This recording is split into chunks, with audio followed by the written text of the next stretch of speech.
Hello everyone and welcome to our academic podcast series. I am Muhammad Andra Tiandi and I will be your host for the first segment of today deep dive discussion. Today we are focusing on a revolutionary technology that is fundamental restructuring our society, economy and daily lives. Artificial intelligence to help us critically analyze this topic. I am joined by my colleagues and esteemed guest speaker, Brian Afiandi. Welcome to studio, Brian. How are you today?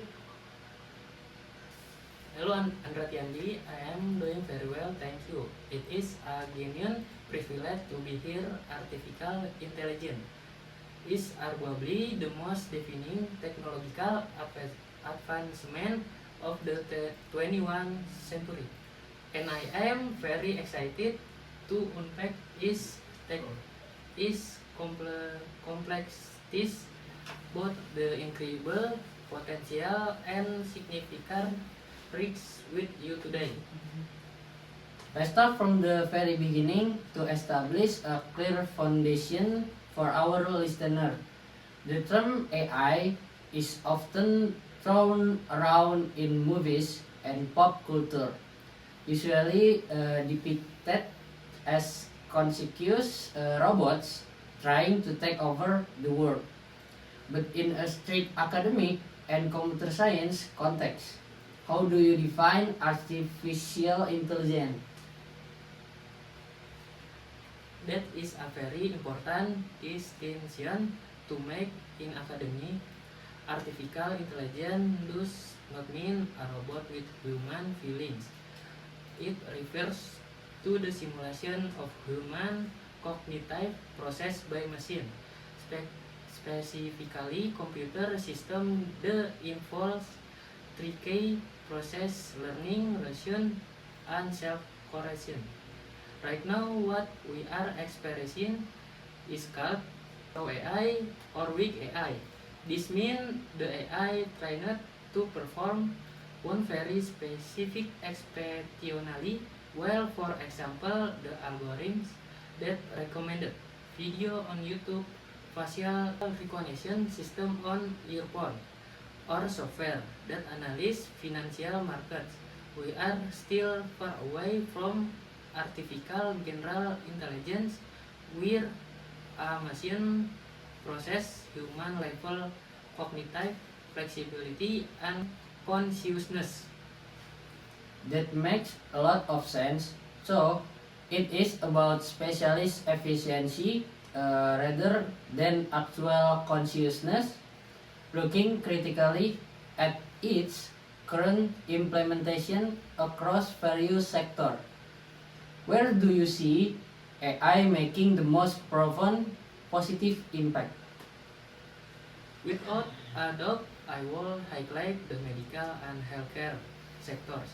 The sheer data processing power of AI is saving life. Machine learning models can analyze complex medical data like MRI scans, X-ray, or genetic sequences at a speed and accuracy that surpasses human capability. For instance, AI can detect early signs of tumors that might be too microscopic for a human radiologist to see. It drastically reduce diagnostic error and help doctor create highly personalized treatment plan for patients. Additionally, in environmental science, AI is being used to predict climate change patterns and optimize renewable energy grids. The potential in healthcare and environmental preservation is truly astonishing. However, as critical thinkers, we must also address the dark side of this technology. There is a growing global discourse regarding the ethical and socio-economic threats posed by AI. What are the major red flags we should be deeply concerned about? You hit the nail on the head. The rapid development of AI salah. The rapid development of AI has outpaced your regulatory framework. The most immediate ethical concern is algorithmic bias. AI systems are trained of massive dataset generated by humans. If that historical data contains societal prejudice such as racial, gender, or socioeconomic bias, the AI will blindly adopt and amplify those bias. This becomes highly dangerous when AI is used in law enforcement for predictive policing or by HR department to filter job application. Furthermore, we face the massive socioeconomic threat of job displacement. Automation will inevitably replace millions of routine, manual, and administrative jobs. That is a frightening reality. If machine can do our job better and cheaper, it creates an existential crisis for the working class. How do we navigate this? Do we just stop developing AI? Stopping it is impossible.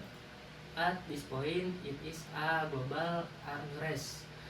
The solution lies in proactive adoption and aggressive regulation. Governments and educational institutions must fundamentally redesign the education system to focus on uniquely human skill, high-level emotional intelligence, complex critical thinking, creativity, and moral philosophy. Additionally, we need international treaties to govern the ethical use of AI, ensuring transparency in algorithm so we understand exactly how a machine arrives at a specific decision. That is a brilliant and very sobering conclusion. Technology must serve humanity, not the other way around. Thank you, Brian, for the profound and analysis on artificial intelligence. Now we will take a brief pause, swap our seat, and transition to our second critical topic, the very infrastructure that feeds AI in limitless data, the internet. Thank you.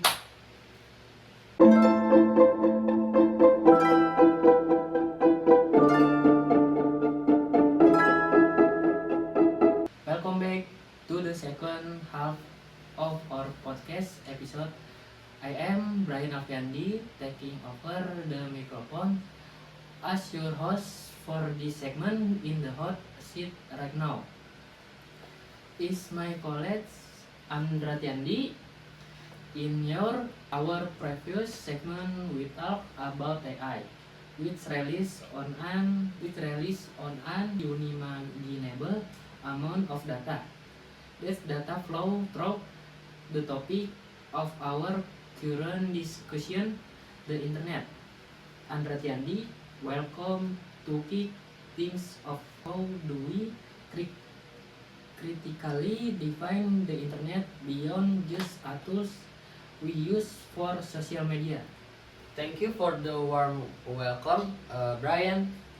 From a technical standpoint, the internet is a globally connected network system facilitating worldwide communication and data access using standardized protocol known as TCP atau IP. However, from a sociological and historical perspective, the internet represents the greatest democratization of information in humans history. Before late 20th century, knowledge was centralized and guarded by physical intuition. Universities, government, and libraries, the internet decentralized this power. It gave any individual with a connect device instantaneous access to collective output of humanity. The centralization of knowledge is a leap for civilization. It has transformed global commerce, remote work, and education.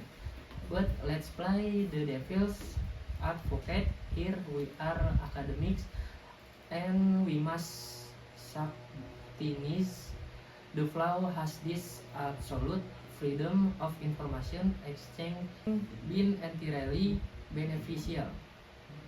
Absolutely not. The internet is a double-edged sword. While it provides access to truth, it also provides an incredible efficiency delivery system for falsehoods. The biggest critical challenge we face today is information overload and the viral spread of disinformation, because the barrier to publishing content is practically zero. Anyone can create and distribute a confusing lie.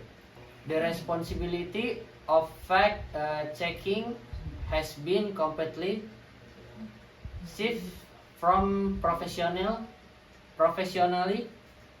editorial boards to the average internet user. Unfortunately, the vast majority of the global population lacks the digital literacy required to distinguish between empirical facts and fabricated propaganda. That is a very sharp observation. The lack of digital literacy is dangerous. We also see this manifesting in social media algorithms, leading to psychological and societal polarization.